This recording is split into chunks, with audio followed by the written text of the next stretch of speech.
देखो ये तो एक कहावत सी चल गई कि आशीर्वाद दे दीजिए।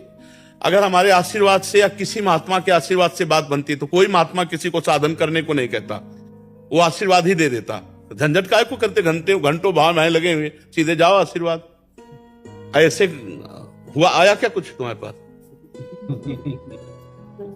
जैसे लोग नहीं वो केवल फिल्मों में दिखाते हैं। सही में नहीं होता, सही में कहीं नहीं होता, कहीं नहीं होता सही में। वो केवल फिल्मों में, पोस्टर में दिखाते हैं। पोस्टर में दिखाया कोई ज्योति निकली उनमें चली गई, वो केवल पोस्टर में मिलेगी और फिल्मों में मिलेगी। सही में उनके वचन के अनुसार चलो तो शक्ति मिलेगी, उनकी आज्ञा के अनुसार चलो तो शक्ति मिलेगी। अगर किसी के पैर छूने से, किसी के हाथ रखने से हमारा काम बन जाए तो हमें विश्व में कहीं तुम लिवा चलो, कहीं भी लिवा चलो। ऐसे समर्थ भजनानंदी महापुरुष, समर्थ जो रात दिन भजन में लगे, वो यही कहते भजन करो, तुम्हें करना पड़ेगा। अगर तुमको दुखों से निवृत्ति तो तुम्हें कर्म करना पड़ेगा। देखो जैसे रसगुल्ला भी है तो हम खाएंगे तो हमें स्वाद मिलेगा, आप खाओगे तो आपको स्वाद मिलेगा। आपके सामने रख दें, आप खाओ ना तो स्वाद नहीं मिलेगा।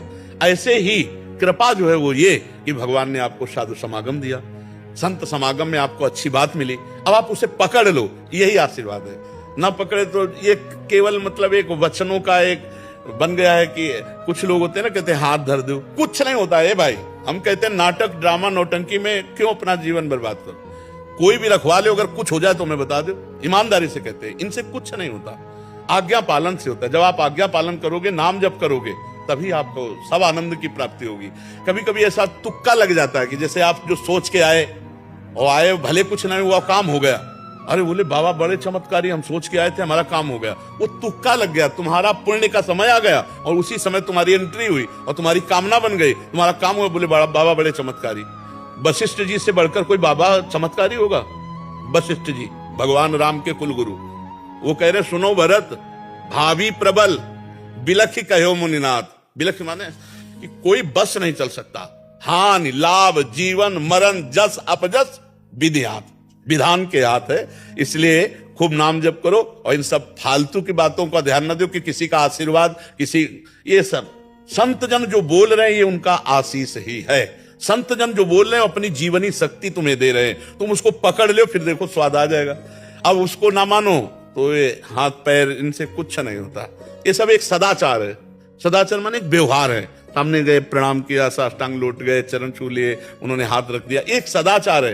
लेकिन इससे कोई हमें आध्यात्मिक शक्ति प्राप्त नहीं होगी। आध्यात्मिक शक्ति उनकी आज्ञा का पालन करने से हो। आज्ञा सम्न सुसाहिब सेवा, जो आज्ञा का पालन करे अपने आप कृपा होती चली जाएगी।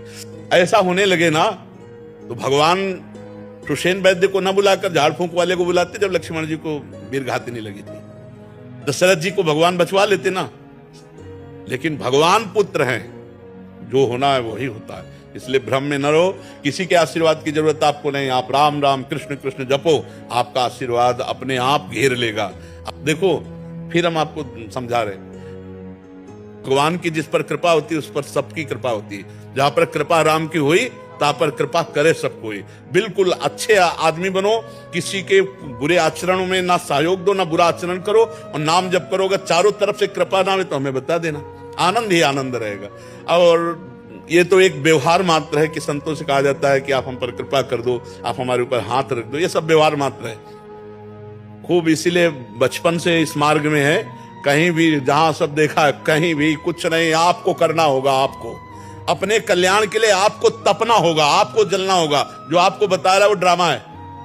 अगर कोई कह रहा है ना, अगर पैसे से हमारे पाप नष्ट होते हो, हमारा मंगल हो जाए, तो ये करोड़पति अरबपति जो खूब धनपति हैं, ये कभी मरे ना, ये कभी इनको बुखार ना आवे, जलते हैं अंदर। यही कृपा मान लो कि ये बातें सुनने को मिल रही हैं, यही कृपा मान लो कि हमें सत्संग मिल रहा है। बस यही कृपा, बिनु हरि कृपा मिले नहीं संता।